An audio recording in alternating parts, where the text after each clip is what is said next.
Hello friends, हम दूसरे का तीसरा क्वेश्चन देखेंगे। क्या है क्वेश्चन हमारा? रोहन की माँ उससे 26 वर्ष बड़ी है। उनकी आयु वर्षों में का गुणनफल अब से 3 वर्ष पश्चात 360 हो जाएगी। हमें रोहन की वर्तमान आयु ज्ञात करनी है। बच्चों, इसका सोल्यूशन हम इस शॉर्ट वीडियो में देखेंगे। सबसे पहले करना क्या होगा बच्चों? सबसे पहले आपको मानना है। लिखेंगे माना रोहन की वर्तमान आयु। माना रोहन की वर्तमान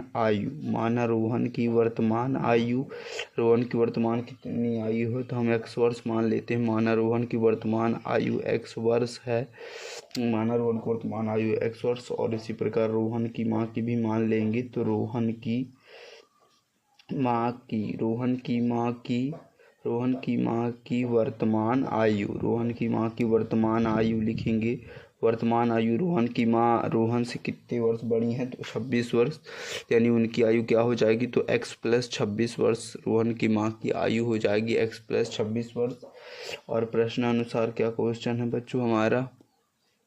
प्रश्नानुसार क्वेश्चन है हमारा कि 3 वर्ष बाद रोहन की आयु 3 वर्ष बाद रोहन की आयु 3 वर्ष बाद रोहन की आयु 3 वर्ष बाद रोहन की आयु कितनी होगी तो x प्लस 3 वर्ष हो जाएगी। इसी प्रकार 3 वर्ष बाद रोहन की माँ की आयु कितनी थी? x प्लस 26 प्लस 3 यानी x प्लस 29 वर्ष हो जाएगी बच्चों रोहन की माँ की आयु। और क्या है इनका सभी का गुणनफल बच्चों हमारा 360 है, यानी x प्लस 3। एक बार आप देख पा रहे हैं कि x प्लस 3 है और दूसरी बात क्या है x प्लस 29 बराबर कितना है इनका गुणनफल बच्चों तो 360।